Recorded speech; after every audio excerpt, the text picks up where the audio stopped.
follow my socials. Hi, beautiful people, and let's talk about the radio. Nami o Kiitekure.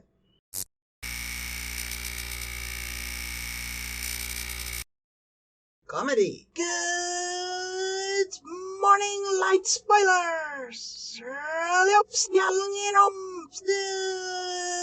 Visual execution-wise, it's reasonable, it's not wonderful, and I don't really like that kind of design. It's not awful, but for some reason, it looks ugly to me. I think it's because the detail work is there, but is not focused on making the character appealing. You know those characters that are supposed to be ugly in more visually polished anime, where they put some exaggeration to try to force you to think they are ugly? To me, it doesn't work exactly because of that. It's an exaggeration. You didn't actually make the person ugly. In this style, the prettier person doesn't work. The details seem to go against the rest of the style. Our main character is not supposed to be an ugly person, but I end up thinking the director works better, even though he's not supposed to be particularly attractive. But all that being said, the comedy is wonderful. There's a part in the beginning that made me doubt that they might be able to do this, and they pull it off really well. I don't want to really spoil it here,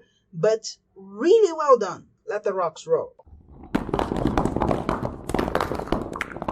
Okay, issues you might want to talk about. This is radio really well implemented, as you can see already in the first part. This part throws you in the situation and you have to find where you are, and there's another series that is trying to do something similar right now. Spoilers for Midnight Gospel. I saw 2 episodes of that series and I'm sorry, it does not work. Maybe if I watch more of it, it would work better, but in the beginning, no, it does not. And I think it's worth comparing why. This first part sees her facing a bear. It's all clear that it's all fake, but the radio makes that interpretation possible and it works. In Midnight Gospel, we have a fantastic situation with a fantastic machine that puts the main character into a body in a world, and whatever is happening in that world is going to influence his time there, but then he just goes home. The idea is basically the same on both of them, but with the difference of reference. In Midnight Gospel, despite we having the main character saying those are simulations, in the second episode they say those words are real and they are dying. And the mix of reality and simulation could be interesting if you explored it,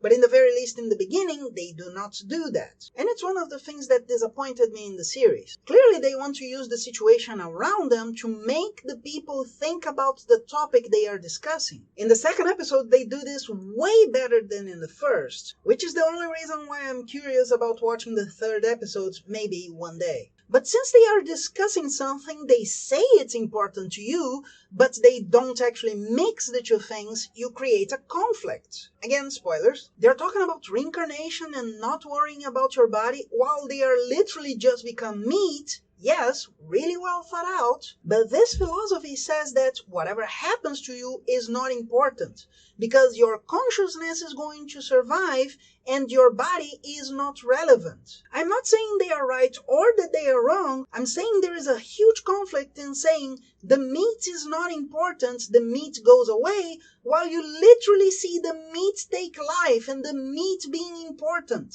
I don't know if that was the idea, to show both sides of the story, if you will, but if that was the idea, it did not work. I can easily point out how they would be wrong in one point or the other. In the anime, on the other hand, we have a person talking emotionally about emotional stuff and showing you both the reality and what she's trying to show you. In other words, in the beginning of the anime, I couldn't tell if the bear was real or not. Then you see it's not and she is interpreting it. And then you see the bear is the issue she wanted to tackle. She was literally running away from the bear while people were running away from the issues in their lives. Then you have a person who is ready to attack the bear, and so she does. It's way better thought out and more intrinsic than the other series. That besides the point that this is being done in a comedy, which isn't rare, but being well done. In a comedy that made me laugh. So I can't recommend it more. Watch it, especially if you like Midnight Gospel. This is a real person in the real world that does this, but does this well. And if you want me to analyze Midnight Gospel, leave it on the comments. But that's it. What did you think of this anime and the other series? Leave it on the comments, and I'll see you on the next one. Bye! And if you enjoyed it, please like, share with your friends, subscribe, and don't forget the bell. You came in, so you must be shown.